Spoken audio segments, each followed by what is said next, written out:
आरिका की बात सुनकर भियान जोर जोर से हंसने लगता है। उसकी हंसी इस वक्त काफी डरावनी थी, पर आरिका के चेहरे पर डर नहीं था, पर हैरानी जरूर थी। और वो एकटक उसकी ओर देख ही रही थी कि तभी भियान ने कुछ ऐसा कहा कि आरिका की आंखें मानो हैरानी से बाहर आने को तैयार थीं। उसे अपने कानों पर यकीन नहीं हो रहा था कि भियान इस तरह की बात भी कभी कर सकता है। खेलना है तेरे जिस्म के साथ, दिखाना है आईना दर्द का। जब बीतती है खुद पर भी किसी की दरिंदगी की तपिश, तो हाल होता है क्या दिल का। बयान के ये शब्द बेहद गुस्से से भरे थे, और आरिका की नजरें उन गुस्से से भरी आंखों में, जहाँ गुस्सा तो था ही, साथ में एक दर्द भी। और वो किस लिए, शायद आरिका ये समझने के लिए तैयार नहीं थी। बयान जब आरिका को खुद की तरफ इस तरह से देखते पाता है, तो कहता है, सोचो मत, क्योंकि सोचने का समय गया और अब है समय सौदे का। कैसा सौदा? हारिका के मुंह से निकला, जिस पर बयान एक नज़र उस तरफ देखता है जहां अबिका थी, पर होकर भी मानो नहीं थी। और फिर हारिका की तरफ देखकर, तुम्हारी इस बहन की आज़ादी का सौदा। अगर चाहती हो कि इसे आज़ाद कर दूं, तो तुम्हें मेरे साथ एक सौदा करना होगा। 1 महीना, पूरा 1 महीना तुम्हें मेरे साथ रहना है। वैसे भी हमारी कॉन्ट्रैक्ट मैरिज को कल 5 महीने पूरे होने को हैं, और अब बचा 1 महीना। ये 5 महीने तुम बहुत सुकून से रह ली, पर बचे इस 1 महीने को तुम्हारी जिंदगी को नरक बनाना है। इस 1 महीने में तुम्हें तिल तिल मारना है। इस 1 महीने के लिए मैं तुम्हें अपनी कॉन्ट्रैक्ट वाइफ से बदल कर बेड पार्टनर बनाना है, जहाँ तुम्हारा काम होगा सिर्फ और सिर्फ मुझे खुश करना। वैसे आदमी को खुश कैसे किया जाता है, वो तो आता है ना, और नहीं तो सीख जाना। वैसे मैं भी क्या ही पूछ रहा हूँ, है तो तुम्हारा वो एक बॉयफ्रेंड, क्या नाम था? फिर कुछ सोचते हुए एकदम से कहता है, हाँ वो डॉक्टर पंकज, वही बॉयफ्रेंड ही है ना। देखा है मैंने कैसे तुमसे चिपकने को तैयार रहता है। कुछ कहो तुम्हें तो आग उसकी आंखों में जलती है। तकलीफ तुम्हें दूं तो दर्द उसे होता है, फिक्र उसे तुम्हारी और तुम्हें उसकी। क्यों, सही कहा ना? वैसे तो मुझे नहीं लगता कि उसने तुम्हें छुआ नहीं होगा, और ध्यान सिंह राजावत किसी की उतरन को यूज भी नहीं करता।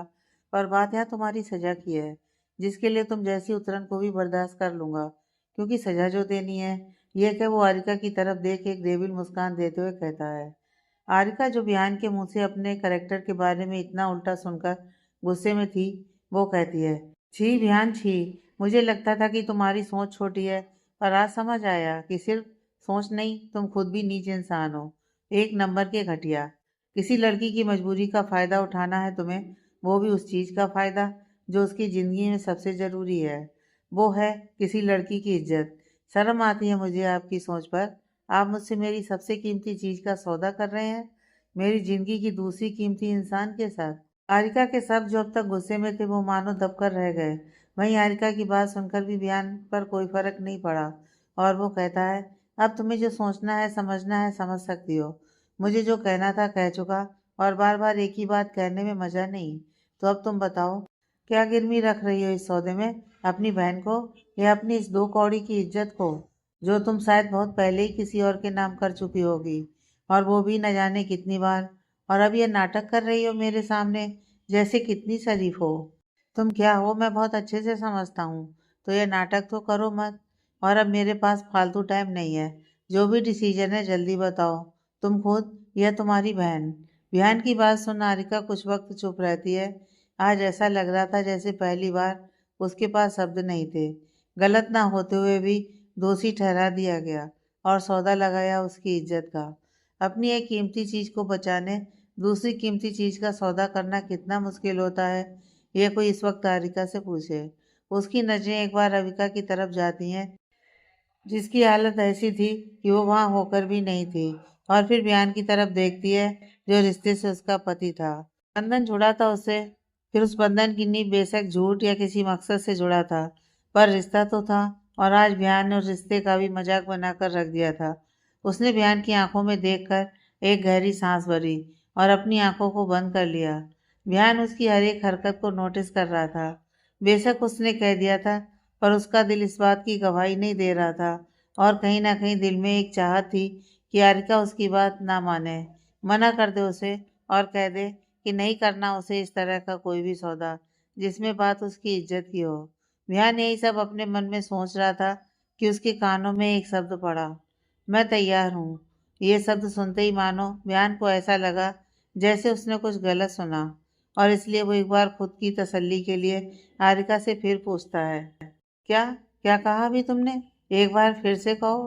बयान की बात सुनकर आरिका को गुस्सा और बयान पर नफरत की हद पार हो गई थी, क्योंकि उसके हिसाब से बयान का दोबारा पूछने का मतलब था कि बयान जानबूझकर उससे वही बात दोहराने को इसलिए कह रहा है ताकि उसका मजाक बना सके और उसे उसकी ही नज़रों में गिरा दे। हालांकि जो आरिका सोच रही थी, बयान की सोच इससे बिल्कुल उलट थी, पर वो भी क्या ही करती। जिस हालत में वो इस वक्त फंसी थी, वो बयान के कारण। बयान ने शर्त ही ऐसी रखी उसके सामने कि आरिका और क्या ही सोचती। वो अपनी आंखों को कसकर बंद करती है और जोर से कहती है, मैं तैयार हूँ इस झूठी शादी के बचे से 1 महीने के लिए तुम्हारी बेड पार्टनर बनने के लिए। तैयार हूँ। तुम्हारे हाथों अपनी कीमती चीज़, जो किसी भी लड़की के लिए कितनी ज़रूरी है, शायद तुम कभी नहीं समझ सकते। तो हाँ, मैं वो कीमती चीज़ बर्बाद करने को तैयार हूँ। मुझसे मेरी इज्जत को छीन खुद को ताकतवर समझते हो ना? तो ठीक है, कर लो जो चाहत है, पर याद रखना ये सब बस मेरी दी की आज़ादी के लिए है, और जिस वजह से खुद को ताकतवर समझने की गलती कर रहे हो, वो सबसे बड़ी कमजोरी है। और तुम्हारी हार भी, जो एक लड़की को बेबस कर तुम उस बेबसी पर अपनी जीत को रखना चाहते हो। देखना, एक दिन यही जीत तुम्हारी सबसे बड़ी हार साबित होगी, और उस दिन तुम भी बेबस होगे और खुद को हारा हुआ समझोगे। पर उस दिन तुम्हें समझने वाला कोई नहीं होगा, कोई भी नहीं। बयान ने जो शर्त तारिका के सामने रखी थी, वो ना चाहते हुए भी उसे माननी पड़ी, क्योंकि बयान ने सौदा ही ऐसा किया जिसमें या तो वो या तो उसकी बहन, और अपने होते अपनी बहन को वो कैसे किसी मुसीबत में फंसने दे सकती थी। जबकि उसने पहले ही बहुत कुछ सहा इन दिनों में। हारिका अपने कमरे की खिड़की के पास खड़ी थी। कमरे में वो अकेली थी, बयान नहीं था। हारिका की नज़र सामने दूर फैले अंधेरे पर, और कानों में बस बयान की कई बातें। उसकी शर्त। हारिका जो हमेशा से एक हिम्मती लड़की थी, पर आज अपनी हिम्मत हार रही थी अपनी बहन की खातिर। इस वक्त उसकी आंखों में कोई भाव नहीं थे। तभी हारिका का फोन बजा, जिस पर पूजा नाम लिखा आ रहा था। हारिका ने अपने फोन की तरफ देखा और फोन को अपने कानों से लगाकर कहा, हाँ कहो पूजा। पूजा को आज हारिका की आवाज़ और दिनों से अलग और शांत नजर आ रही थी, जिस वजह से वो पूछती है, कमांडर आप ठीक हैं? कुछ हुआ है क्या? पूजा के सवालों को सुनकर भी हारिका के चेहरे के भाव नहीं बदले, और वो अपनी शांत आवाज में कहती है, पूजा मेरा एक काम करोगी? ये मैं तुम्हें एक कमांडर होने के नाते ऑर्डर नहीं दे रही, एक दोस्त के नाते रिक्वेस्ट कर रही हूँ। हारिका की बात सुनकर पूजा हैरान थी, क्योंकि हारिका इस तरह से बात नहीं करती थी कभी। तो पूजा अपनी परेशान आवाज में कहती है, हारिका तुम ठीक हो ना? ये कैसी बातें कर रही हो? और तुम्हें रिक्वेस्ट करने की कब से ज़रूरत पड़ने लगी? भूलो मत कि हम इस टीम में आने से पहले दोस्त हैं। तो तुम जो भी कहना चाहती हो पूरे हक से कहो, ना कि रिक्वेस्ट। और बताओ, हुआ क्या है? क्योंकि मैं जिस तारिका को जानती हूँ, वो तो बिल्कुल भी ऐसी नहीं है। कोई बात है तो बताओ, हम मिलकर उसका हल ढूंढ निकालेंगे। पूजा की बात और अपने लिए इतनी फिक्र देखकर हारिका के होठों पर एक दर्द भरी मुस्कान थी। जो बात दूसरी तरफ फोन पर पूजा ने नहीं देखी, पर उसकी आवाज में आज कुछ अलग जरूर लगा था। वहीं हारिका कहती है, जिंदगी हमेशा हमारे हिसाब से नहीं चलती, और ना हमें वो देती है जिसकी हमें चाहत होती है, बल्कि कभी कभी हमें वहां लाकर खड़ा कर देती है जिसके बारे में हमें सोचना भी नहीं था। हारिका की बातें पूजा को कुछ समझ में नहीं आई, इसलिए उसने कहा, मतलब? देखो हारिका, मैं कुछ भी ठीक से नहीं समझी कि तुम कहना क्या चाहती हो। देखो, कोई बात है क्या? क्या उस घर में कोई बात हुई, या उस बयान सिंह राजावत ने कुछ कहा या किया? पूजा की बात सुनकर हारिका को फिर से वो पल याद आया जब बयान ने उसके सामने ऐसी शर्त रखी जिसके लिए वो मना नहीं कर सकती थी। हारिका चुप थी, और हारिका को चुप देखकर पूजा फिर कुछ कहती, उससे पहले ही हारिका की आवाज आई, लिसन पूजा, जो मैं कहना चाहती हूँ तुम वो सुनो, क्योंकि मेरी ये बात इस वक्त हर बात से ऊपर है। और ये बोल उसने कुछ कहा, जो सुनकर पूजा की आंखों में हैरानी उतर आई, और वो हारिका से कहती है, हारिका तुम ऐसा नहीं कर सकती। वहीं पूजा की बात सुनकर हारिका कहती है, मेरे पास और कोई ऑप्शन नहीं है पूजा, इसलिए तुमसे कह रही हूँ। और हाँ, ये बात अभी किसी को पता नहीं चलनी चाहिए, हमारे बीच हुई बात का। अब जैसा कहा है वैसा करना, और हाँ, ख्याल रखना उनका।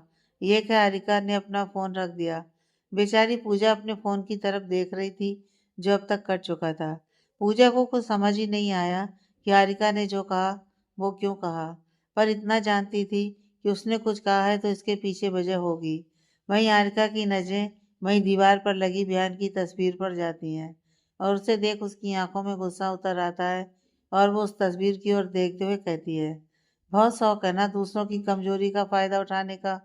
मुझसे मेरी कीमती चीज लेकर मुझे हराना चाहते हो, तो ठीक है। अब इस हार जीत के खेल में तुम जीत भी गए तो भी इस जीत का जश्न नहीं मना पाओगे, क्योंकि यह जीत तुम्हारी सबसे बड़ी हार होगी।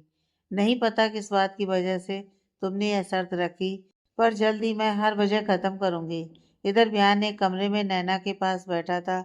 उसके हाथों को अपने हाथों में लिए एकटक नैना के चेहरे की ओर देख रहा था, जहां हमेशा से एक चमक होती थी, आज मानो पूरी तरह से फीका पड़ चुका था। नैना को अब तक होश नहीं आया था, पर डॉक्टर ने कहा था कि परेशान होने की बात नहीं, जल्द वो ठीक हो जाएगी। बिहान बेहोश नैना की तरफ देखकर कहता है, कभी नहीं सोचा था कि तुम्हें इस हाल में देखूंगा, लेकिन तुम फिक्र मत करो। तुम्हारे साथ जो कुछ भी हुआ, उन लोगों की जिंदगी की हर खुशी छीन लूंगा। जो दर्द जो तकलीफ तुमने सही, वो उन सबको झेलना होगा, जिनकी वजह से आज तुम इस तरह बेहोश हो, और इसकी शुरुआत हो चुकी है। उसे भी उस दर्द का एहसास करवाऊंगा जो तुमने सहा है, वही नर जहां अब तक तुम थी। मुकुल इस वक्त वहां नहीं था, वरना बयान की बात सुन उसे जरूर रोकता। मुकुल इस वक्त मीडिया ऑफिस में था, जहां नैना काम करती थी, और साथ में अबिका भी। मुकुल को अपने सामने इतने गुस्से में देखकर उस मीडिया ऑफिस के मालिक के चेहरे की हवाइयां उड़ी हुई थीं, क्योंकि वो जानता था कि मुकुल कौन है, और वो बिहान का दोस्त और उसका पार्टनर है। भाई मुकुल कहता है, मुझे तुम्हारे ऑफिस में काम करने वाली नैना के बारे में जानना है। उसकी इस ऑफिस में किसके साथ दोस्ती थी और कौन दुश्मन। मुकुल के मुंह से नैना का जिक्र सुनकर वो ऑफिस का मालिक घबरा गया, क्योंकि इन बीते 7 महीनों में नैना के बारे में बहुत लोग पूछने आए थे, पर कभी मुकुल जैसा बड़ा इंसान भी आएगा उसने नहीं सोचा था। नैना ने अपनी पहचान सबसे छुपाकर इस कंपनी में जॉब लिया था। वो अपने भाई की पहचान के सहारे नहीं, बल्कि अपनी काबिलियत से कुछ करने में विश्वास करती थी। इसलिए बाहर की दुनिया में गिने चुने लोग ही जानते थे कि नैना किसकी बहन है, क्योंकि अगर पता होता तो नैना शायद ही नॉर्मल जिंदगी जी पाती। और वो हमेशा से एक शांति के माहौल को पसंद करने वाली लड़की थी, पर उसकी किस्मत की उसका प्यार इस दुनिया पर राज करता था, और उसका भाई भी। ऑफिस के मालिक को कुछ ना बोलते देख मुकुल ने अपनी गन निकाल उसके सामने रख दी, जिससे उस मालिक की हालत खराब हो गई। मुकुल के हाथों में इस वक्त गन थी, जो उसने मीडिया ऑफिस के मालिक के सामने कर रखा था, और उनको समझ ही नहीं आ रहा था कि नैना के लिए भला कोई इतना बड़ा आदमी क्यों इतना परेशान है। नैना हमेशा से सिंपल सिटी में विश्वास रखती थी, और अपने नाम और पैसों का कभी रौब नहीं दिखाया था। इसलिए वो किसी ऊंचे घराने से या किसी ऐसे इंसान से भी ताल्लुक रख सकती है जो इतना पावरफुल हो। विश्वास करना मुश्किल था, पर जब अभी मुकुल की गन उसके सामने थी और उसके चेहरे पर इतना गुस्सा, तो वो ऑफिस का मालिक कहता है, देखिए, जैसे मेरे ऑफिस के बाकी लोग यहाँ काम करते थे, वैसे ही नैना भी। और आप एक मामूली सी एम्प्लॉय के लिए यहाँ आए। देखिए, वो 7 महीनों से गायब है, यहाँ तक कि उसने यह तक नहीं बताया कि कब तक आएगी। ऐसी रिस्पॉन्सिबल लड़की की वैसे भी हमारे ऑफिस में कोई जगह नहीं है, और वो आती भी है तो हम उसे जॉब पर नहीं रखेंगे। उसने यह सब इसलिए कहा कि उसे लगा कि शायद नैना ने इन बड़े लोगों से कोई पंगा ले लिया है, और वो उनकी नफरत की लिस्ट में बिल्कुल भी नहीं आना चाहता था। इसलिए जो सही लगा कह दिया। और वहीं उसकी बातों को सुनकर मुकुल का गुस्सा और भी ज़्यादा बढ़ गया, और वो गुस्से में अपने और उस ऑफिस के मालिक के बीच रखे टेबल पर गुस्से से अपना एक जोरदार लात मारता है, जिस वजह से वो टेबल और उस पर रखा सारा सामान नीचे गिर जाता है। और मुकुल गुस्से में उस आदमी को कॉलर पकड़ खींचते हुए ही उसे अपने केबिन से बाहर लेकर आता है। इस वक्त वहाँ कुछ ही लोग थे, पर सबकी नजरें उस तरफ जाती हैं तो सब हैरान हो जाते हैं, क्योंकि मुकुल ने जिसको कॉलर से पकड़ कर खींच कर बाहर लाया था, वो भी कोई आम इंसान नहीं था, बल्कि एक जाने माने मीडिया ऑफिस का मालिक था, जिसका नाम था। वही मुकुल उस आदमी को कॉलर पकड़ एक तरफ गिराते हुए कहता है, क्या कहा? वो एक इरिस्पॉन्सिबल लड़की है, एक मामूली लड़की? और वो आएगी तो तुम उसे जॉब पर भी नहीं रखोगे। वो एक नॉर्मल घर से है, तो सुन वो कितने नॉर्मल घर से है। इतने कि तेरे जैसों को नौकरी पर रखे। तेरी इस मीडिया ऑफिस जिसके दम पर तू इतना उछल रहा है, एक सेकंड में खरीद ले। इतनी मामूली कि उसके सामने तेरी कोई औकात नहीं। इतनी नॉर्मल है। और जानता है कि वो कौन है? बहन है मेरी, मुकुल खन्ना की इकलौती बहन नैना खन्ना, जिसके एक इशारे पर वो तुझ जैसों को खरीद ले। पर उसने कभी अपनी हैसियत की नुमाइश नहीं की, क्योंकि उसे ये दिखावा नहीं पसंद था। अपने दम पर कुछ करना चाहती थी। इतना सब कुछ होने के बाद भी शौक बहुत छोटे थे उसके। और इसका सबूत यह है कि 2 साल काम करने के बाद भी उसकी असली पहचान से तुम सब अनजान थे। और वो इसलिए क्योंकि वो ऐसा चाहती थी। वो कभी भी अपना नाम और शोहरत को बीच में नहीं लाई। ऐसी सोच थी मेरी बहन की, समझा। मुकुल की बात से ये सुनकर कि नैना उसकी बहन थी, उस मीडिया ऑफिस के मालिक की हैरानी की कोई सीमा नहीं थी, और चेहरे पर घबराहट के साथ पसीना। तभी वो कुछ कहता है कि मुकुल कहता है, और इस ऑफिस से 7 महीने पहले मेरी बहन ऐसे गायब हुई कि किसी को कुछ खबर नहीं है। ऐसे कैसे हो सकता है, बोलो। मुकुल की आवाज़ इतनी तेज थी कि वो आवाज़ पूरे हॉल में गूंज गई, और वहां मौजूद सब लोगों के चेहरे पर डर था, क्योंकि उनमें से कोई नैना के लिए अच्छा सोचता था तो कोई बुरा। सबकी अपनी राय थी। फिर मुकुल कहता है कि क्या इस ऑफिस में कोई ऐसा भी नहीं जो मेरी बहन के बारे में जानता था? उसका दोस्त, दुश्मन, कुछ भी। क्योंकि जहाँ तक मैं जानता हूँ मेरी बहन इतनी अच्छी है कि दोस्त हो सकता है, दुश्मन कभी नहीं। मुकुल की बात से वहां सन्नाटा छा गया, और तभी एक लड़के की आवाज आई। हाँ सर, एक लड़की थी। और वो और नैना, सॉरी, नैना मैम अक्सर एक साथ टाइम बिताती नजर आती थी, और उस बीच एक प्रोजेक्ट पर साथ काम भी कर रही थी। पर 7 महीने पहले नैना जी गायब हुई, और उसके 2 दिनों बाद ही वो लड़की भी। दोनों एक साथ गायब हुई, तो हम सबको लगा कि दोनों ने काम छोड़ दिया और कहीं दूसरी जगह शायद जॉब कर रही हो। उस लड़के की बात सुनकर मुकुल उसके पास आकर कहता है, मतलब कोई लड़की थी? कौन थी? क्या नाम था उसका? वही मुकुल की आवाज में गुस्सा था, जिससे वो लड़का डर गया, और डरते हुए ही कहा, जी, वो अबिका। हाँ, अबिका। ये दोनों ज्यादातर साथ ही नजर आती थी। उस लड़के की बात सुनकर वहां मौजूद बाकी सब में कुछ लोग भी उसकी हाँ में हाँ मिला रहे थे। मुकुल गुस्से में कहता है, और कौन सा प्रोजेक्ट? किस कंपनी का था? ये बताओ। जिस पर वो लड़का एक बार फिर कहता है, जी, शायद राजावत कंपनी का कोई प्रोजेक्ट था। हर प्रोजेक्ट को सबके सामने ओपन नहीं कर सकते, इसलिए मैं कुछ भी ठीक से नहीं कह सकता। पर उस दिन अविका और नैना जी आपस में बातें कर रही थी, तो बस यही सुना अविका जी के मुंह से कि राजावत कंपनी की पोल खोलने का वक्त आ गया। जिस पर नैना मैम ने कहा कि जरूरी नहीं कि जो खबर हमें मिली वो सच हो सकता है कोई गलत खबर देकर उनका नाम खराब करना चाहता है। अभिका और नैना मैम में थोड़ी बहस भी हुई थी। सर, मैं इससे ज़्यादा नहीं सुना, क्योंकि तभी अविका मैम की नज़र मुझ पर पड़ी, तो वो गुस्से में कही कि अपने काम से काम रखो। और फिर अविका और नैना मैम वहाँ से चली गईं। सच में सर, मैं जितना जानता था उतना बता दिया। मुकुल कुछ नहीं कहता और वहाँ से जाने लगता है। जिस पर उस लड़के को फिर कुछ याद आता है, तो वो कहता है, हाँ सर, एक बात और। उन लोगों की बातों में किसी फाइल का जिक्र था जो बहुत बार हुआ, और तभी अविका मैम ने कहा था कि वो ये फाइल अपने पास रखेंगी, क्योंकि ये सबसे बड़ा सबूत है। मुकुल एक गहरी सांस लेता और वहां से चला जाता है। उसके जाने के बाद मानो सबने गहरी सांस ली। इधर मुकुल इस वक्त अपनी कार में सीट से सिर टिकाए अपनी आंखों को बंद कर रखा था। उस लड़के की बात को सुनकर उसे कुछ याद आता है, कुछ पिछला, जिसमें नैना के कुछ शब्द थे। मुकुल इस वक्त अपनी कार में बैठा था, और सीट से सिर टिकाए अपनी आंखों को बंद कर वो सोच रहा था। और तभी उसके दिमाग में कुछ बात आई, जो थोड़ी पुरानी थी, पर वो नैना ने बताई थी। फ्लैशबैक।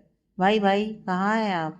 भाई, आप कहाँ हैं? सुनिए ना, मुझे आपसे एक बहुत जरूरी बात करनी है। भाई, भाई। एक लड़की की प्यारी सी आवाज थी, और तभी उस आवाज को सुनकर एक लड़का आता है, जिसके हाथ में इस वक्त एक फाइल थी।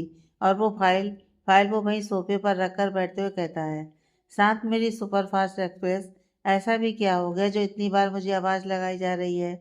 इस वक्त वो लड़का जो कोई और नहीं मुकुल ही था।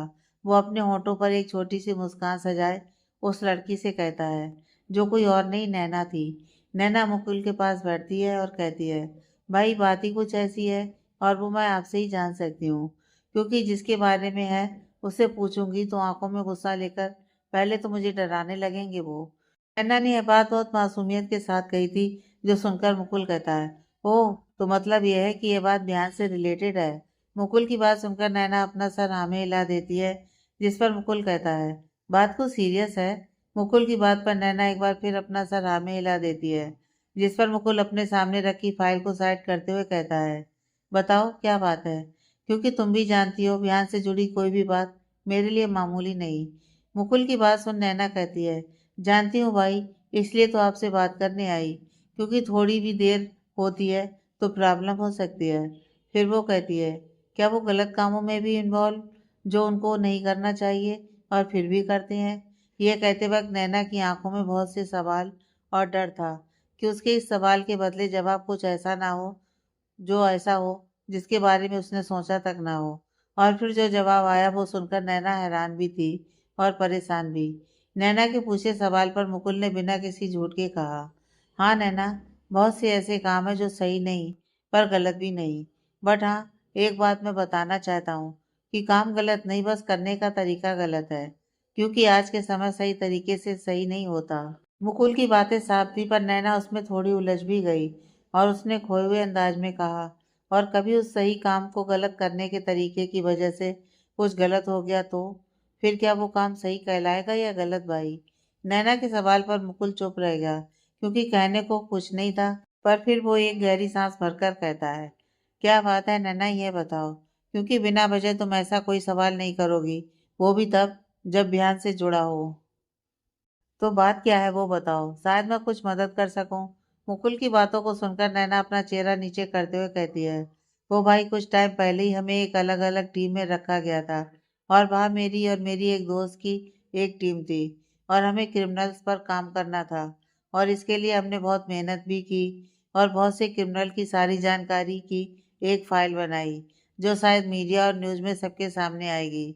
तो इसमें प्रॉब्लम क्या है, ये तो अच्छी बात है, और ऐसे में तुम्हें भी तुम्हारी मेहनत को दुनिया देखेगी। मुकुल ने कहा, और जैसे ही उसने ये कहा, नैना कहती है, नहीं भाई, सिर्फ यही बात नहीं है। दरअसल बात यह है कि जब हम दोनों इस काम के लिए अलग अलग जगह से इन सब क्रिमिनल की इंक्वायरी कर रहे थे, तो वहाँ हमें उनके खिलाफ भी कुछ सबूत मिले। मैं तो हैरान थी ये देखकर कि वो इन सब में कैसे इन्वॉल्व हो सकते हैं। एक पल को तो लगा कि शायद मुझे कोई गलतफहमी हो रही है, और इसलिए मैंने अपनी उस दोस्त से छुपाकर अकेले से खुद इसके बारे में दोबारा सब पता करने की कोशिश की, क्योंकि मैं नहीं चाहती थी कि वो जाने कि मैं असल में कौन हूँ। उसके लिए मैं उसकी तरह एक साधारण सी लड़की हूँ। बहुत विश्वास करती है भाई वो मुझ पर, इसीलिए मैंने उसे सब छुपा कर किया। और तब मुझे पता चला कि कुछ गलत नहीं था, बल्कि सब सच था। हमारे और अलग अलग शहरों से लड़कियों की तस्करी में इनका नाम भी आया। मुझे बहुत हैरानी हुई, पर विश्वास था कि वो गलत काम नहीं कर सकते। पर अब उनके नाम पर भी एक फाइल बन चुकी है, जिसमें गलत कामों में उनका नाम है, और वो फाइल इस वक्त मेरी उस दोस्त के पास है। बस इसलिए मुझे आपसे बात करनी है। परसों वो फाइल ऑफिस में जमा होगी, और फिर आप जानते हैं कि उस दिन की ब्रेकिंग न्यूज़ क्या होगी, और इससे उनकी इज्जत पर भी बात आएगी। मैं गलत का साथ नहीं देना चाहती, पर जो गलत नहीं उसका नाम बदनाम हो, मैं ये भी नहीं चाहती। मैं अपनी दोस्त से इस बारे में बात नहीं कर सकती, वरना उसका जो विश्वास है मुझ पर वो उठ जाएगा, और वो मेरे लिए क्या है ये आप भी जानते हैं। इसलिए अब आप कुछ कर सकते हैं तो कीजिए, पर कुछ भी गलत ना हो इसका ख्याल भी जरूर रखिएगा। मैं चलती हूँ, कहकर नैना वहां से चली गई। और अगले दिन नैना कहाँ गई, किसी को कुछ खबर नहीं। कितना पता लगवाया, पर ऐसा लग रहा था जैसे नैना नाम की लड़की हो ही नहीं कोई। Flashback and. मुकुल को जैसे भी ये सब कुछ याद आया, वो कहता है, ओह माय गॉड, इसका मतलब उस फाइल में ऐसा कुछ था जो बयान के खिलाफ था, और वो अब तक बाहर नहीं आई। मतलब वो फाइल अभी तक किसी के हाथ नहीं लगी, और जो कोई भी है इस सब के पीछे, वो इस फाइल के बारे में जानता था। और इसलिए नैना, ये कह वो चुप हो गया, फिर खुद में बोला, मुझे जाना होगा। ये कहकर वो तेज रफ्तार से कार ड्राइव करने लगा। मुकुल की कार की रफ्तार इस वक्त कितनी तेज थी ये बताना मुश्किल था। उसके लिए बस एक चीज जरूरी थी, उस इंसान तक पहुंचना जिसकी वजह से आज उसकी बहन नैना की ऐसी हालत थी। और इस सब के लिए जरूरी था कुछ पिछली बातों में जाना। मुकुल की कार जल्दी ही एक छोटे से घर के सामने आकर रुकती है। घर बहुत बड़ा नहीं था, बहुत छोटा पर प्यारा सा। मुकुल जल्दी ही अपनी कार से बाहर आता है और जब उस घर के बाहर आकर रुकता है तो उस घर के बाहर लगे उस नेम प्लेट की तरफ उसका ध्यान जाता है, जहाँ बहुत ही खूबसूरती से लिखा था लवली हाउस। मुकुल उस नाम को देख अपने मन में कहता है, लवली हाउस, पर इसी घर के किसी ने मेरी बहन से उसकी खुशियां छीन ली।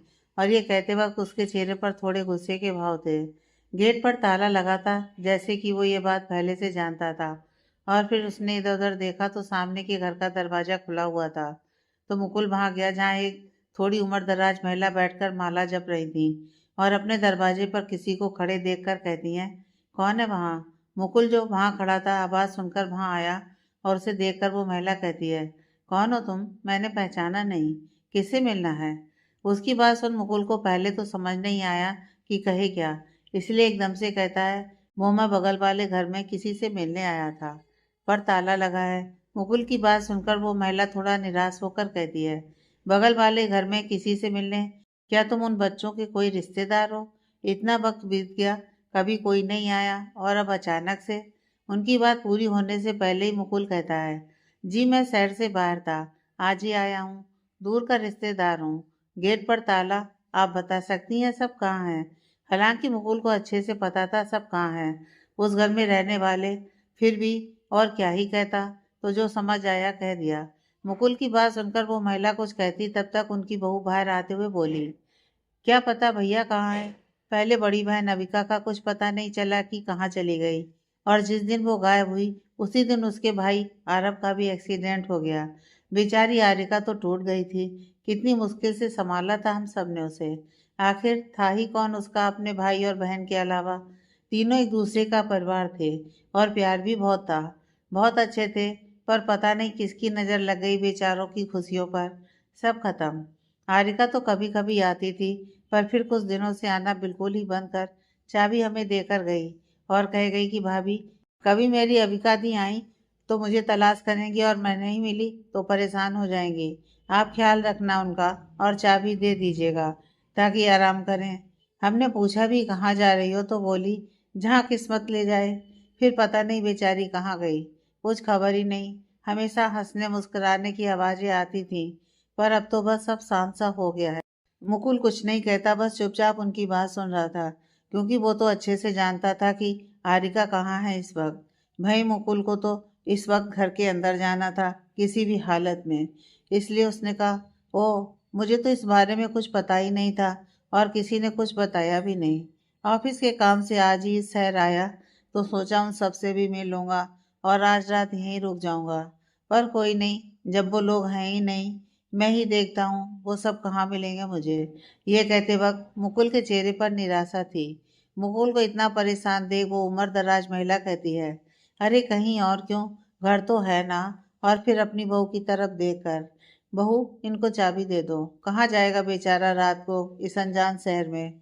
और वो लोग होते तो कोई बात नहीं, पर अब नहीं है तो हम पड़ोसी हैं तो ख्याल रखना चाहिए ना।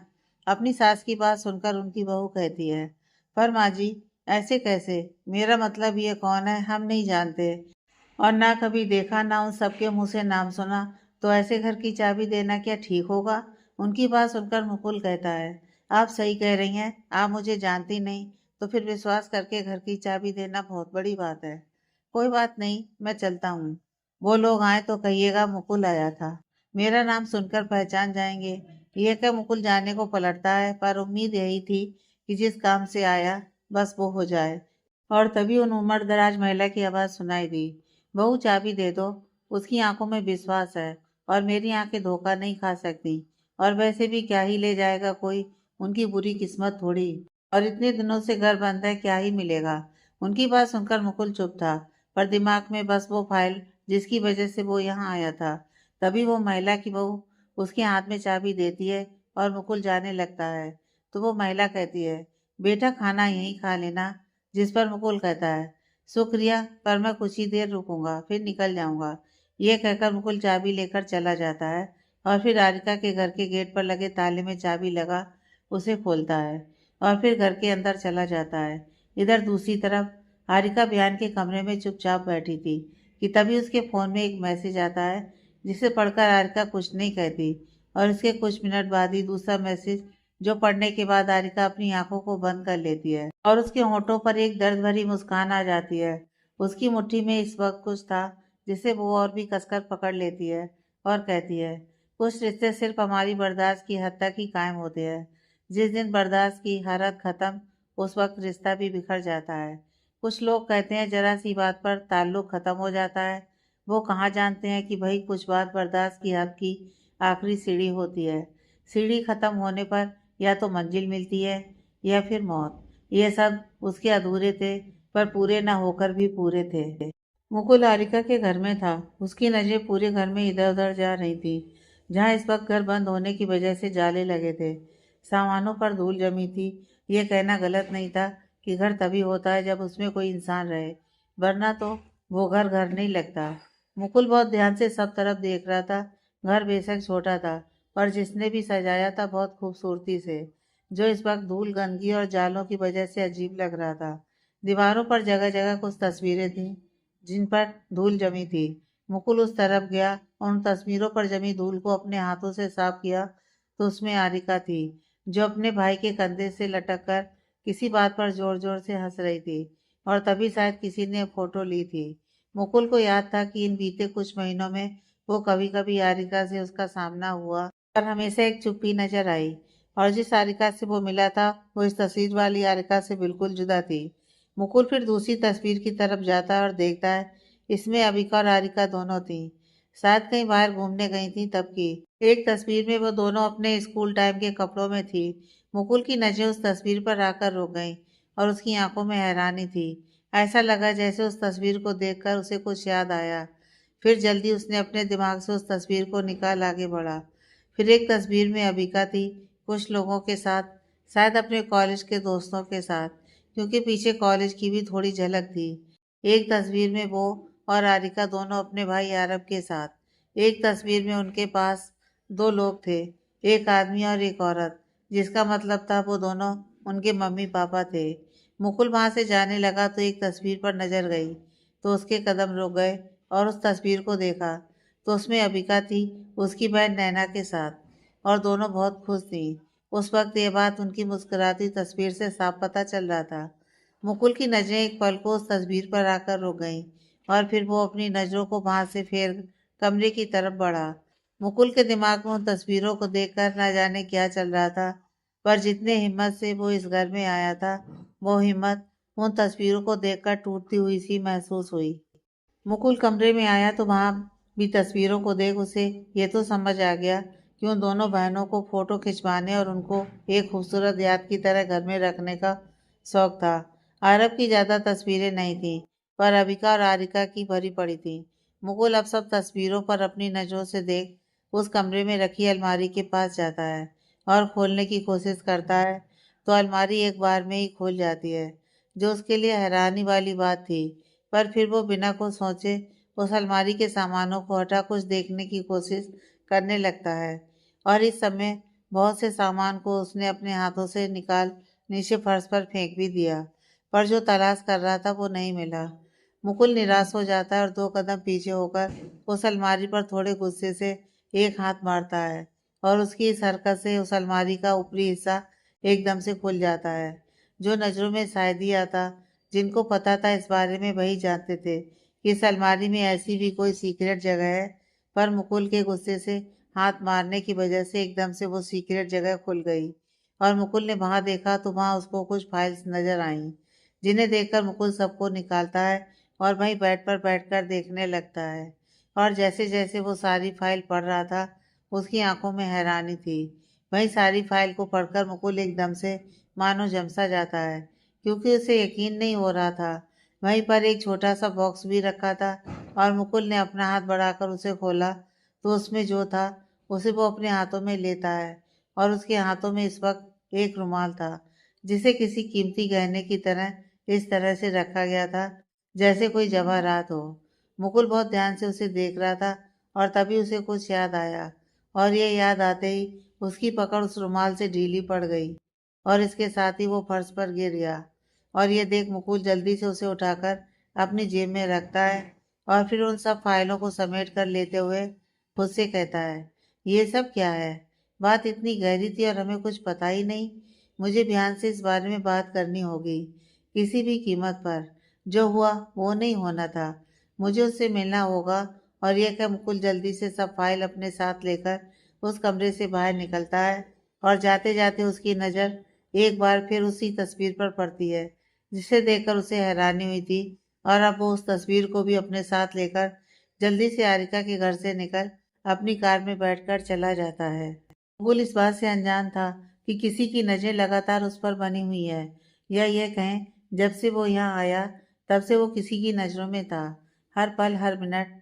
वहीं मुकुल के आरिका के घर में जाने से लेकर वापस निकलने तक कोई खबर ही नहीं कि जिस बात का उसे पता चला वो कितनी बड़ी थी और खतरनाक भी। और अब कोई था जो उस खबर को बयान तक पहुंचने से पहले ही उसे बीच में ही रोकने का पूरा प्लान बना चुका था। मुकुल को जल्दी थी बयान तक पहुंचने और इतनी बड़ी बात उसे बताने की जो बहुत ज़रूरी था जानना। और वहीं कोई था जो मुकुल को किसी भी हालत में बयान तक नहीं पहुंचने देना चाहता था, फिर इसके लिए मुकुल को हमेशा के लिए बयान से दूर ही क्यों ना करना पड़े, वो करने को तैयार था। मुकुल की कार पूरी रफ्तार के साथ आगे बढ़ रही थी। उसे बस उस तक पहुंचना था किसी भी हालत में। वो कितनी बार इस बीच कार चलाते हुए बयान का नंबर भी डायल कर चुका था, पर फोन लग ही नहीं रहा था। मुकुल गुस्से में कहता है, यह फोन क्यों नहीं लग रहा? मुझे बयान को बहुत ज़रूरी बात बतानी है जिससे वो अनजान है। अगर नहीं बताया तो मुझे डर है वो कुछ गलत ना कर दे। गलत तो हम पहले ही कर चुके हैं किसी के साथ, और अब और गलत किए तो शायद खुद को माफ ना कर सकें। क्या करूं मैं? मुझे बयान से अभी मिलना है, बात करना है। कुछ भी हो जाए पर यह बात उसे पता लगनी जरूरी है। मुकुल खुद में यह सब कह ही रहा था कि उसकी कार को एक टक्कर लगी जिससे उसका फोन हाथ से छूटकर नीचे गिर गया, और अब कार चलाते हुए वो फोन नहीं ढूंढ सकता था। उसने देखा कि कोई कार तेज रफ्तार से आई और और एक बार उसकी कार को टक्कर मारा। और मुकुल को यह समझते एक सेकंड की देरी नहीं लगी कि कोई जानबूझकर उसके साथ ये सब कर रहा है। और यह देखकर वो कार बार बार ये सब कर रही है, इसका मतलब साफ था कि कोई चाहता है कि वो अपनी मंजिल तक ना पहुंचे। मुकुल के पास इस वक्त अपनी गन नहीं थी और किसी से बिना कुछ कहे ही यहाँ आया था। मुकुल के चेहरे पर अब परेशानी नजर आ रही थी और उसको किसी भी तरह से बयान तक बात पहुंचानी थी। मुकुल अपने फोन की तरफ देखता है जो दूसरी तरफ की सीट के नीचे था। मुकुल अगर लेने को झुकता तो भी टाइम लगता और कोई पहले ही उसे मारने के पीछे लग गया था। मुकुल को कुछ समझ में नहीं आ रहा था कि क्या करे। फिर भी कार चलाते हुए किसी तरह अपना फोन लेने की कोशिश कर रहा था, जो मुश्किल था। और तभी एक तेज आवाज के साथ मुकुल की कार का एक्सीडेंट हो जाता है। इधर दूसरी तरफ आरिका ने बयान के सामने एक शर्त रखी थी कि अगर वो उसकी बात मानती है तो उसकी बहन और भाई को वो परेशान नहीं करेगा और छोड़ देगा। हालांकि बयान ये बात मानने को राजी नहीं था, पर फिर मान गया क्योंकि उसने सोच लिया था कि आरिका को इस कदर तड़पाएगा कि वो खुद से अपनी मौत का इंतजार करेगी और बयान उसे वो भी नहीं देगा। आरिका की शर्त के हिसाब से बयान ने अबिका को छोड़ दिया और वो इस वक्त उसी हॉस्पिटल में थी जहां इस वक्त उसका भाई आरब था। और आरब को भी अब होश आ चुका था, पर फिर भी वो कुछ बोलने की हालत में नहीं था। और अबिका उसकी कंडीशन भी कुछ ठीक नहीं थी, पर बयान ने उन दोनों के इलाज का कह दिया था और उनकी तरफ से अपना ध्यान भी हटा लिया था, क्योंकि उसके हिसाब से आरिका उसके पास थी और अब वो उसके खिलाफ नहीं जाने वाली थी। पर वो कहाँ जानता था कि आरिका पहले ही सब सोच रखी है। खुद को बयान को सौंपने से पहले वो अपने भाई और बहन को एक सेफ जगह पहुंचाने की जहां तक बयान कभी ना पहुंच सके। और यही हुआ। बयान के ये सब करने के बाद ही आरिका के कहे अनुसार पूजा वहां आती है और चुपचाप से अपने लोगों की मदद से आरब और अबिका को वहां से लेकर चली जाती है। कहाँ इसका पता शायद किसी को नहीं था सिवाय आरिका के। और आरिका किसी को बताने वाली नहीं थी और पूजा से भी वादा ली थी कि ये बात कभी किसी को भी पता ना चले कि अबिका और आरब कहाँ पर हैं। पूजा ने आरिका से अपना वादा निभाते हुए वहां से आरब और अबिका को लेकर चली गई सबसे दूर। इधर आरिका कमरे में थी और नजरें घड़ी पर, जहाँ टाइम हो रहा था रात के 11। यह देख आरिका एक नज़र अपने फ़ोन पर देखती है जहाँ एक मैसेज आया जो पूजा की तरफ से था। और सिर्फ एक शब्द, बाय। आरिका उस मैसेज को पढ़कर एक गहरी सांस लेती है और अब बारी थी दूसरे प्लान पर काम करने का। आरिका ने फोन किया किसी को और दूसरी तरफ से मैसेज आया, वो इस वक्त बार में है। आरिका ने कहा, ओके, फिर प्लान पर काम कर दो। आरिका के ये कहते ही दूसरी तरफ से थम्स अप इसका साइन आया। आरिका ने एक गहरी सांस भरते हुए कहा, जानती हूँ आज शायद मेरी जिंदगी हमेशा के लिए बदल जाए और ये जिंदगी मैंने खुद से चुनी है। अगर मेरे बर्बाद होने से सब ठीक होता है तो आरिका मुबारक हो तुझे आज तेरी ये बर्बादी का दिन।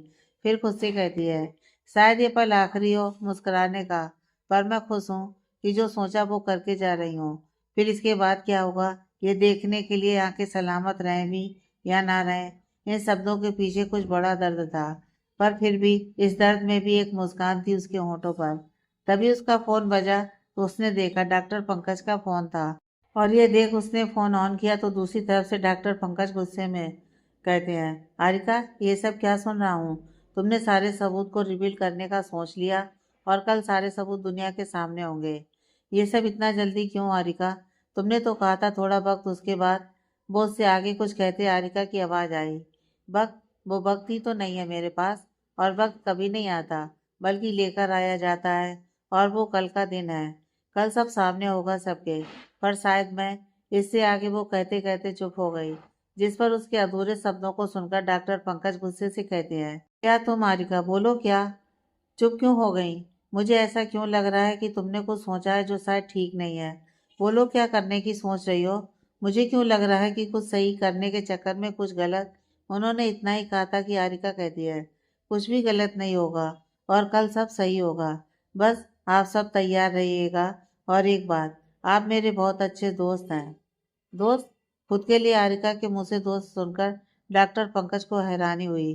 दोस्त? वो तो प्यार करते थे आरिका से और ये बात आरिका भी जानती थी।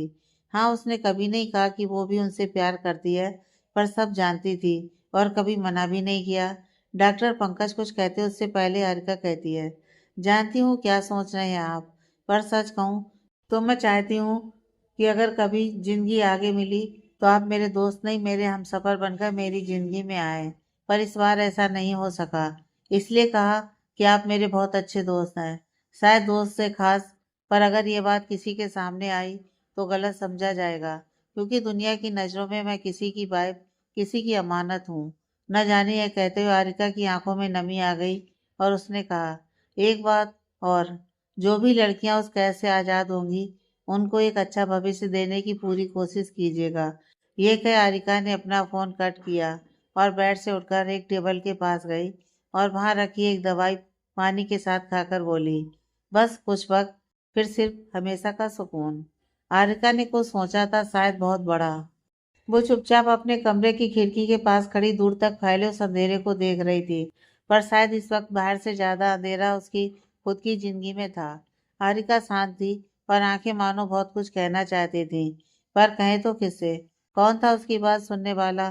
तभी उस कमरे की शांति को चीरते हुए कमरे का दरवाजा खुलता है और किसी के कदमों की आहट।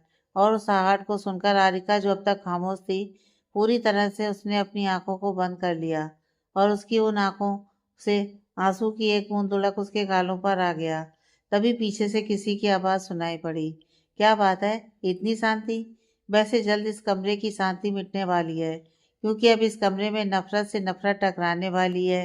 यह कह वो इंसान जो बेहान था, उसने शायद इस वक्त काफी ड्रिंक की थी, जो नॉर्मली वो ना के बराबर करता था, पर आज बहुत ज्यादा। और इसके पीछे भी शायद यही वजह होगी कि जो करने की वो सोच रहा था उसके लिए उसका नशे में होना जरूरी था, वरना होश में रहकर शायद ही वो कुछ कर पाता आरिका के साथ। पर आरिका से अपनी नफरत निभाने और उसे सजा देने के चक्कर में इस वक्त ध्यान ये तक भूल गया था इस बात की वो सजा देने की सोच रहा है। आज वो खुद भी वही काम करने आया था। किसी लड़की की मर्जी के खिलाफ उसे छूना किसी पाप से कम नहीं है। और जो किसी ने नैना के साथ किया और जिस बात का गुस्सा वो आज खुद भी वही गलती कर हारिका को सजा देने के लिए निकला था। पर कहते हैं ना, जब गुस्सा हद पार कर जाए तो सही गलत समझने की समझ खत्म हो जाती है। और यही था इस वक्त बयान के साथ। बयान अपने लड़खड़ाते कदमों के साथ हारिका के करीब आता है और एक झटके में उसे अपनी बाहों में भर लेता है। हारिका को यह सब बिल्कुल अच्छा नहीं लगता, पर फिर भी चुप थी। बिहान हारिका के चेहरे की तरफ देखकर कहता है, आज इतनी शांति, सोचा नहीं था इतनी जल्दी हार मान जाओगी। वैसे सही ही है कि तुमने हार मान ली और खुद को मुझे सौंपने का मन बना लिया, वरना बेकार ही मुझे जबरदस्ती करनी पड़ती और तब शायद तुम्हारी हार तुम्हारी आंखों के सामने होती। ये कह बिहान जोर जोर से हंसने लगा और उसको हंसते देख हारिका चुप थी। और आज ना जाने क्यों पर हारिका की चुप्पी बिहान को बिल्कुल पसंद नहीं आ रही थी। वो चाहता था हारिका कुछ बोले, उस पर गुस्सा करे, चिल्लाए, हमेशा की तरह, पर नहीं, आज हारिका चुप थी। और ये बात बिहान के दिल में बेचैनी बढ़ा रही थी। और ऐसा क्यों था, ये बात वो खुद भी नहीं जानता था। और बाद में उसने यही सोचा कि शायद उसका दिल इसलिए बेचैन है कि वो हारिका को सजा देना चाहता है और सजा देने के बाद सब ठीक हो जाएगा। इसलिए बिहान एक झटके से हारिका के चेहरे पर अपना हाथ फेरते हुए उसके दोनों तरफ के गालों को दबा देता है। और ये इतनी तेज था कि हारिका को दर्द का एहसास हुआ और उसने अपनी आंखों को बंद कर लिया, पर शिकायत नहीं की बिहान से। बिहान एकटक उसकी आंखों में देखते हुए कहता है, अच्छा लगा कि तुमने इतनी जल्दी हार मान खुद को मुझे सौंपने को तैयार हो गई। आज की रात तुम्हारी जिंदगी को नर्क बना दूंगा। और ना बस आज की रात, बल्कि आने वाले 1 महीने तक हर रात ऐसी और इससे भी बदतर बीतेगी, ये वादा है। दूसरों को तकलीफ में देखने का मजा तो खूब उठा लिया, अब बारी है उसी तकलीफ को खुद पर सहने की। तो वेलकम टू दी हेल, और ये हेल तुम्हारा स्वागत करता है। और ये बोल बिहान ने बिना एक पल गंवाए अपने होठों को हारिका के होठों पर रख दिया और उसे जानवरों की तरह चूमने लगा।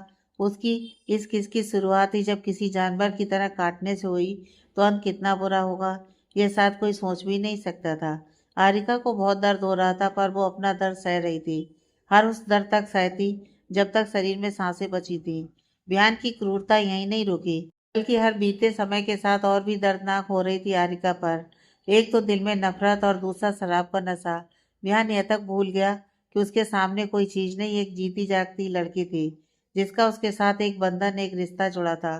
फिर मकसद कुछ भी क्यों ना हो, पर वो उसकी पत्नी थी। पर बिहान हर बात भूलकर बस एक बात याद रखा था, हारिका से नफरत और उसको सजा देना। और इसलिए बिहान अपनी नफरत की हद पार करता हुआ आगे बढ़ रहा था। यह भी भूल गया कि जो सब कुछ वो कर रहा है उसकी वजह से उसके सामने खड़ी लड़की पर क्या बीत रही थी। कुछ वक्त बाद ही बिहान हारिका को अपनी गोद में उठा बेड पर इस कदर पटक देता है जिससे हारिका का सर बेड के कोने से लगता है और वहां से खून आने लगता है। हारिका को दर्द होता है और वो जैसे ही अपने सर पर हाथ रखती है, खून हाथ में लग जाता है। बिहान की नजरें जब उस तरफ जाती हैं तो एक पल को हैरान रह जाता है। दिल के किसी कोने से आवाज आती है, जो कर रहा है वो सब गलत है। पर दिमाग कहता है सब सही है, इसकी वजह से नैना के साथ ये सब हुआ। और ये सब याद आते ही वो हारिका के चोट को नजरअंदाज कर उस पर टूट पड़ता है। हाँ, वो अब जानवरों की तरह बिहेव नहीं कर रहा था जैसे अभी तक किया, पर जो कर रहा था वो भी सही नहीं था।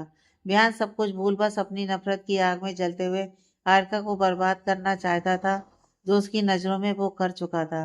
बिहान ने आज अपनी हद पार कर ली थी और हारिका को बर्बाद। लेकिन बर्बाद असल में हुआ कौन, ये तो वक्त बताएगा। कुछ वक्त बाद उस कमरे में जो अजीब सी आवाजें थीं वो शांत हो चुकी थीं। मैंने अपने नशे और नफरत में आकर जो किया वो सब कर वहीं थककर चूर हो गया। हारिका की हालत बिल्कुल भी ठीक नहीं थी। बावजूद इसके वो जब देखती है कि सब शांत हो गया और बिहान सो गया है, तो वो मुश्किल से बिस्तर से उठती है, जिसकी हिम्मत फिलहाल उसमें नहीं थी। पर फिर भी अपने शरीर की सारी ताकत लगा खुद को एक हिम्मत देती है और धीरे से कहती है कि बस आज सब कुछ खत्म, तुमसे जुड़ा हर बंधन, तुमसे जुड़ा हर रिश्ता, तुमसे जुड़ा हर सौदा, तुमसे जुड़ा हर साथ, तुमसे जुड़ी हर नफरत, क्योंकि अब तुम मेरी नफरत के लायक भी नहीं हो। तुमसे जुड़ी हर रिश्ते की बुनियाद खत्म, तुम्हारा ये घर, तुम्हारे लोग, तुम्हारा परिवार, ये शहर, ये सब लोग, सब यहीं खत्म। आज के बाद तुम्हारी सूरत देखना भी नहीं चाहती। वादा किया था सब ठीक करने का और अपना सब कुछ बर्बाद कर सब ठीक कर दिया मैंने, और जो नहीं किया वो आगे होगा। पर अब तुम और मैं अनजान है। हारिका मुश्किल से आसपास फैले अपने कपड़ों की तरफ देखती है, जिसे बिहान ने बेतरतीब तरीके से फाड़कर फेंक दिए थे। हारिका सब देख मुश्किल से उठती है और अलमारी के पास जाकर अपने कपड़े लेकर बाथरूम के अंदर जाकर खुद को शांत करती है। और बाथरूम से बाहर आती है तो उसके हाथों में कुछ था। उसे बिहान के पास रख एक नज़र भी बिना बयान की तरफ देखे उस कमरे और उस घर से चली जाती है। और बयान हर बात से अनजान गहरी नींद में था। रात का अंधेरा छट चुका था और सूरज की किरणें हर जगह अपनी रोशनी से रात के अंधेरे को मिटाने में लग चुकी थी। और कुछ ही वक्त पूरा आसमान सफ़ेद चादर ओढ़े खूबसूरत लग रहा था। पर क्या ये सबकी जिंदगी के लिए खूबसूरत था? ये तो वक्त बताने वाला था। अगली सुबह बयान की आंखें खुलीं और वो धीरे से अपनी आंखों को खोलता है तो खुद को अपने कमरे में देखता है। उसे याद आता है कि कैसे कल बार में उसने हद से ज़्यादा शराब पी, जो वो नॉर्मली इतना ज़्यादा तो कभी भी पीता नहीं था। पर कल पिया क्योंकि उसे वो करना था जिसकी गवाही उसका दिल उसे नहीं दे रहा था, पर दिमाग कह रहा था जैसे को तैसा। आज का यही तरीका है। और बयान ने इतनी शराब पी कि चाह कर भी दिल की ना सुने, वरना आरिका को तकलीफ देने की गवाही उसका दिल नहीं दे रहा था। उसने इतना शराब पिया कि दिल ही अपनी खुद की दिल की बातें ही नहीं सुन पाया। वो जो चाहता भी था कि ना सुने, क्योंकि जो दिल चाहता था वो दिमाग नहीं, और जो दिमाग चाहता था वही बयान भी। बयान के दिमाग में जैसे ही कल की बात आई, उसकी खुली आंखों में अजीब सा एहसास आकर गुजरा और वो एक झटके में उठकर बैठ जाता है। अपनी नज़रों को आसपास घुमाता है तो बेड के नीचे उसके और आरिका के कपड़े बिखरे मिलते हैं, जो बेतरतीब ढंग से थे, खासकर आरिका के जो टुकड़ों में फटे हुए थे, जो रात की उसकी हैवानियत की कहानी बयान कर रहे थे। बयान परेशान हो गया और अपनी नज़रों को कमरे में हर तरफ ले गया, पर शायद जिसे देखना चाहता था वो नहीं दिखा। पर उसके अलावा बहुत कुछ ऐसा जो देख हैरानी थी, और उसने कसकर अपनी आंखों को बंद किया और गुस्से में अपना एक हाथ मारा, और तब उसके हाथों में आकर कुछ लगा। और तब बयान की नजरें उस ओर गईं जहाँ पर हाथ में कुछ लगा था, और तब उसने वहां देखा कि वहां आरिका का मंगलसूत्र था, जो पूजा के दौरान उसने ही आरिका के गले में डाला था। और उनकी शादी की सच्चाई बेशक कुछ भी क्यों ना हो, पर आरिका ने उस दिन से उस मंगलसूत्र को अपने गले में डाला हुआ था, कभी नहीं निकाला था। पर आज वहाँ वो मंगलसूत्र था, पर आरिका नहीं। बिहान उस मंगलसूत्र को अपने हाथ में लेता है। उसे उसमें कुछ खून सा नजर आता है जो सूख चुका था। बिहान एकदम से बिस्तर से उठ आरिका को इधर उधर तलाश करता है, पर वो कहीं नजर नहीं आती। बाथरूम में भी, पर वहां भी वो नहीं होती। फिर वो अपने कपड़े पहनकर हड़बड़ी में कमरे से बाहर आता है, जहाँ अभी सब सो रहे थे, और हर जगह आरिका को ढूंढता है, पर कोई नजर नहीं आता। पता नहीं क्यों, पर बयान को कुछ अच्छा नहीं लग रहा था, और दिल में एक घबराहट, एक बेचैनी, जैसे कुछ गलत होने का। वो इस वक्त एक ही बात चाहता था, हारिका को देखना। और ये क्यों चाहता था, वो ये बात वो समझ नहीं पा रहा था। जबकि वो उससे नफरत करता था, जानबूझकर कल इतनी ज़्यादा शराब पिया कि हारिका को सज़ा दे सके, और शायद जितना सोचा था उससे भी कहीं ज़्यादा सज़ा दे भी दिया। तो फिर सुकून क्यों नहीं था? जो चाहता था वही किया, फिर क्यों ऐसी बेचैनी? बयान यही सब सोच रहा था कि उसका फ़ोन बजा, और दूसरी तरफ से कुछ कहा गया तो बयान जल्दी से कहता है, मैं अभी आता हूँ। और ये बोल अपनी कार में जाकर बैठ जाता है, और जितनी तेज कार चला सकता था चला रहा था। और इस वक्त चेहरे पर परेशानी साफ नजर आ रही थी। कुछ ही वक्त में उसकी कार एक अस्पताल के बाहर आकर रुकती है। जल्दी से अपनी कार से बाहर निकलता है और अस्पताल के अंदर घुसता है और लिफ्ट से ऊपर की तरफ चला जाता है। और फिर वो इस वक्त एक कमरे के बाहर खड़ा था। जैसे ही वो वहां जाता है, पहले से ही वहां मौजूद उसके आदमी बहुत रिस्पेक्ट से कहते हैं, हेलो सर। बयान गुस्से में कहता है, कैसे हुआ ये सब और किसने किया? बयान के गुस्से को देख वो आदमी कहता है, अभी कोई पक्का खबर नहीं लगी है सर कि मुकुल सर के साथ ये सब कैसे हुआ और किसने किया। पर एक बात पता लगी है कि कल शाम मुकुल सर राधिका मैम के घर गए थे, जो बंद पड़ा था, और उनके पड़ोसियों से कहकर उन्होंने मैम के घर की चाबी लेकर घर में गए, और करीब 1 घंटे बाद वो वहां से निकले और अपनी कार में बैठकर निकल गए। मुकुल हारिका के घर गया था कल, पर क्यों? और उसने मुझे क्यों नहीं कुछ बताया? बयान खुद में बड़बड़ाता है और फिर कहता है, और ये एक्सीडेंट? बयान की बात सुन वो आदमी कहता है, हमें फिलहाल इतना ही पता चला है सर। बयान उसकी बातों को सुनकर गुस्से में कहता है, इतना ही पता चला है तो क्यों? क्यों और कुछ नहीं पता? और किस बात के पैसे देता हूँ मैं? जो अंदर है जानते हो ना, वो कौन है, और उसके लिए मैं क्या कर सकता हूँ? 1 घंटे, 1 घंटे का वक्त है, और इस 1 घंटे में मुझे सारी बातें जाननी है कि मुकुल वहाँ क्यों गया था, और उसके साथ ऐसा क्यों और किसने किया। अगर 1 घंटे के अंदर सारी इंफॉर्मेशन मुझे नहीं मिली तो दूसरे ही सेकंड तुम्हारी सांसें बंद। और तुम अच्छे से जानते हो बियान सिंह राजावत सिर्फ बोलता नहीं, जो बोलता है उससे कहीं ज्यादा करने की हिम्मत भी रखता है। बियान इस वक्त बहुत डरावना लग रहा था। आखिर हो भी क्यों ना, बात यहाँ उसके भाई जैसे दोस्त मुकुल की थी, और उसके एक्सीडेंट की खबर मिलते ही उस पर क्या बीती ये वही जानता था। इस पल वो हारिका और उसकी जुड़ी कल की बात तक भूल चुका था, और वो सीधा उस कमरे में गया जहाँ इस वक्त मुकुल मशीनों से घिरा था। शरीर पर शायद ही कोई ऐसी जगह जहाँ चोट या पट्टी ना लगी हो। आंखें बंद और चेहरा बिल्कुल पीला, जैसे खून ही ना हो शरीर में। और उसके अगल बगल 4 डॉक्टर की टीम उसका ट्रीटमेंट कर रही थी। मुकुल को इस हालत में देखना बयान के लिए एक बहुत बड़ा झटका था, जो उसने सपने में भी नहीं सोचा था। उसकी आंखें अब भी शांत थीं, और वो एकटक मुकुल के चेहरे की तरफ देख रहा था, जो शायद कल रात से गहरी बेहोशी में था। बयान मुकुल की तरफ ही देख रहा था कि उसका फोन बजा, और उस आवाज को सुन सभी डॉक्टर का ध्यान अब जाकर बयान की तरफ गया। पर कोई कुछ नहीं बोला, क्योंकि बयान कौन था ये सब जानते थे। वहीं बयान फोन उठाता और कुछ कहता, तब तक दूसरी तरफ से कुछ ऐसा कहा गया कि बयान के हाथ से उसका फोन छूटकर नीचे गिर गया, जिसका उसे होश तक नहीं था। विहान फोन कॉल पर बात सुनकर जल्दी से वहां से निकलता है। वो तेज गाड़ी चला रहा था, इतनी तेज कि खुद के आगे रोड पर चलती गाड़ियों को एक तेज आंधी के साथ पीछे छोड़ रहा था। उसके लिए बस एक बात जरूरी थी, वहां पहुंचना जहां वो पहुंचना चाहता था। जल्दी वो एक पुल के पास अपनी कार को रोकता है और पुल के पास जाता है, जहां पहले से ही भीड़ मौजूद थी और साथ में पुलिस भी। बिहान वहां जाता है कि किसी पुलिस वाले की नज़र वहां जाती है, और वो बिहान के पास जाकर कहता है, अच्छा हुआ सर आप आ गए। वो वो पुलिस वाला आगे कुछ कहता उससे पहले बिहान की तेज आवाज सुनाई दी, वो मिली या नहीं। बिहान के यह शब्द सुनकर वो पुलिस वाला कहता है, जी सर, पर चेहरा बुरी तरह से चोट और खून से लथपथ है। चेहरा पहचान पाना मुश्किल है।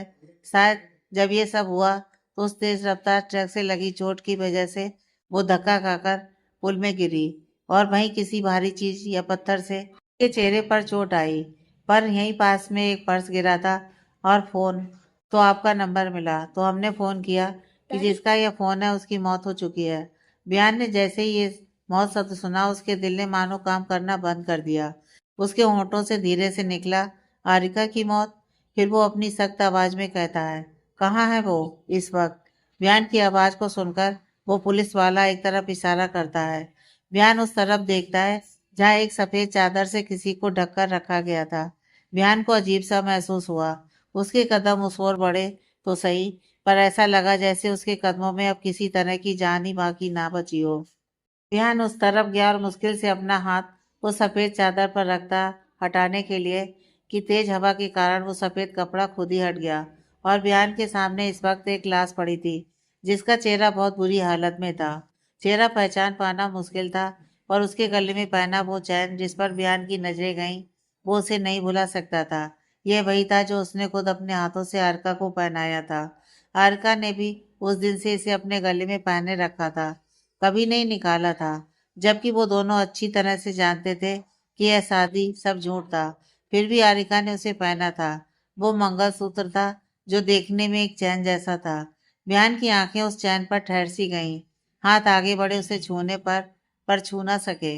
वो एक बार और उस लाश की तरफ ध्यान से देखता है, तो एकदम से कुछ दूर कदम होकर कहता है, ये कौन है, मैं इसे नहीं जानता। वो पुलिसकर्मी जो बिहान के पास ही खड़ा था, वो बिहान की बात को सुनकर कहता है, आप नहीं जानते सर, पर ये देखिए, ये इस लड़की के पर्स में है, और ये फोन जिसमें शुरुआत में ही आपका नंबर है। और फोन लॉक नहीं था, इसलिए हमने आपको फोन, मुझे नहीं पता कि ये कौन है और मेरा नंबर इस तक कैसे आया। मैं कोई छोटा मोटा इंसान नहीं हूँ, और मेरा नंबर कहाँ से आया इनके पास ये आप पता कीजिए, क्योंकि ये आपका काम है। पर मैंने कहा ना, मैं इसे नहीं जानता, मतलब नहीं जानता। पर ये फोन किसका है ये जानता हूँ, पर ये इस तक कैसे आया ये आप पता कीजिए, और जल्द से जल्द। उस पुलिसकर्मी की बात पर बयान गुस्से से उसे सुनाते हुए वहां से अपनी कार में बैठता है और निकल जाता है। और अब उसने एक बार भी उस लाश की तरफ देखने की जरूरत नहीं समझी। वो जानता था कि वो चैन, वो फोन, वो पर्स सब आरिका का था। इसके बाद भी उसे आरिका के मरने से कोई फर्क नहीं पड़ा। क्या इतनी शिद्दत वाली नफरत करता था बयान आरिका से, कि उसके जीते जी तो कभी अच्छे से बात नहीं किया, और अब उसके मरने के बाद, उसकी लाश देखने के बाद भी कोई फर्क नहीं पड़ा था उसको। इतना पत्थर दिल बन बैठा था वो। क्या जो दिख रहा था वो सच था, या जो नहीं दिखा वो इस सच्चाई से बहुत जुदा थी? ये तो बयान ही जाने। बयान अपनी कार में बैठा था, नजरें सामने पर, दिमाग कहीं और। दिमाग में कहीं ना कहीं आरिका घूम रही थी, और क्यों, ये बात वो नहीं समझ पा रहा था। पर उस लाश और उसके गले में पड़ा वो चैन देख बयान का दिमाग अलग ही सोच रहा था। बयान सीधा हॉस्पिटल पहुंचा, जहां उसकी नजरें अपने परिवार वालों पर गईं। सबको मुकुल के एक्सीडेंट के बारे में पता लग चुका था, इसलिए सब लोग हॉस्पिटल आ गए थे। बयान अपनी दादी माँ को वहां देखकर कहता है, आप सब यहाँ? जिस पर दादी माँ कहती हैं, बयान इतना कुछ हो गया और तुमने एक बार भी जरूरी नहीं समझा कि हम लोगों को कुछ बताओ? क्या तुम बहुत बड़े और समझदार हो गए हो, या हम सब गैर? भूलो मत कि हमने तुम्हें और मुकुल में कभी कोई फर्क नहीं किया। हमारे लिए तुम दोनों बराबर हो। तो फिर मुकुल के साथ इतना कुछ हो गया और तुमने एक बार भी हम सबसे कुछ बताना जरूरी नहीं समझा? दादी माँ थोड़ा गुस्से में कहती हैं। बयान उनकी बात सुनकर कहता है, नहीं दादी माँ, मैं जानता हूँ आप सबके लिए जैसा मैं वैसा मुकुल। पर सच कहूँ, मुझे भी कुछ वक्त पहले पता चला और बताने का मौका नहीं मिला। तभी बयान की माँ कहती है, कोई बात नहीं, अब ये बताओ कैसा है मुकुल? खतरे से बाहर है ना? मैंने सुना काफी चोटें आई हैं। फिर वो इधर उधर देखते हुए कहती हैं, और हारिका वो कहाँ है? हमें लगा तुम्हारे साथ है, पर वो तो कहीं नजर नहीं आ रही। बाहर है क्या? अपनी माँ के सवालों को सुनकर बयान एक पल को चुप हो जाता है। इस वक्त बयान अजीब कसमकस में था। आखिर जवाब दे भी क्या? वो जो आंखों ने देखा, या वो जो दिमाग में था? आगे की कहानी नेक्स्ट पार्ट में।